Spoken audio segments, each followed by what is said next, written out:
What is up, my friends on YouTube? It's Texan back, bringing you a brand new Swarm series episode. This is Cargo. And part of this, the second half, the beginning of the second half of this, you've already have seen from a Start Smart series. But I'm going to bring you this anyway because every time I got a Swarm on Cargo, it always messed up because I was using Theater and people always migrated host. So it didn't capture the part I needed.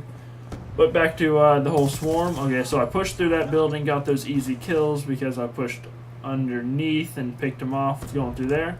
Then I knew that they'd be spawning back there, and I pushed towards B because I had saw that they were capping B. I'm sorry to put all this information at you at one time as I was trying to catch up from earlier.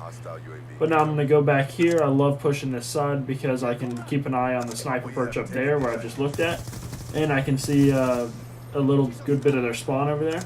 And I do end up killing this guy. I thought I'd killed him earlier, obviously, but apparently he took a lot of shots there. And so now I'm going to be going near that building. I'm looking all around. I was going to go cap with them, but I see that they had got a Hellstorm. And so they died, and I did not, which saved part of my streak that I still had. Capping C, I'm weary because I see them, nobody was around me, but I saw my team eventually spawn around me, so that made me a little more comfortable, and I knew that they'd be spawning A. And so now I push around this backside because the people camping behind the barrel way back to the right there cannot see you. And but you can see where those people like to go up there, and like that sniper did, he went right there, and I was able to pick him off. And so now I was planning on jumping up there, but I failed, so I decided just to completely forget about it. It's not meant to be, I guess. And so I pushed back around to this building again because I love going through here. I love being able to get the cover of that. And I love pushing that side. And obviously the round's over now, so I didn't really have much time to do anything. But while the round's over, I want to talk to you about, if you're on a streak, you want to make sure you know what you're going to do the next half round or the next anything in domination. Because you can decide whether or not to cap B or just go for kills. You obviously want the 50 points at the very beginning. But on this map, I would never recommend to go straight for B if you're on a streak, or go for B after you cap C, because it's so open. They can kill you from the building to the left. They can kill you from their sniper perch. They can kill you from throwing nades randomly in the middle of the map. So I'm not a big fan of doing that. And I go underneath here, get this easy kill. And I'm going to go ahead and look at B because I believe I had heard that they were capping it for a second. And for some reason I throw C4 even though I see that the guy's dead already. Wait here for this guy to come through, get that easy kill. And now I'm going to push to their spot where they like to camp over here. And I see that they have a shock charge here in a second, so I go ahead and EMP it instead of jumping up, which luckily I did that because I had a Claymore too, which would have easily killed me. Wait for this guy to come out. He doesn't, so I end up pushing up. And I get this easy kill from the clueless guy.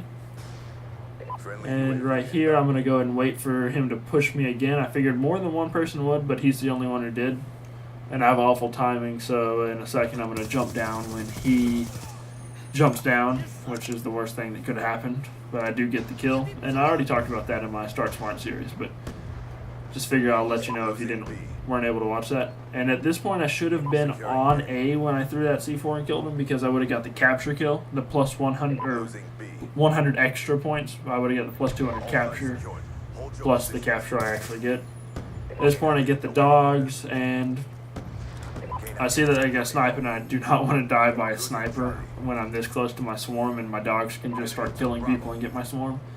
So I retreat, I cower away, I guess you could say. I'm a coward out of that one. But it's a smart way, and this is all about, playing it smart and knowing how to play, really. And you don't want to take unnecessary risks when you're going to get your swarm if you don't pursue that guy. So right here, my dogs are out, and I know that nobody's really going to be wide in the wide open. They're probably going to be camping in the corner trying to kill my dogs.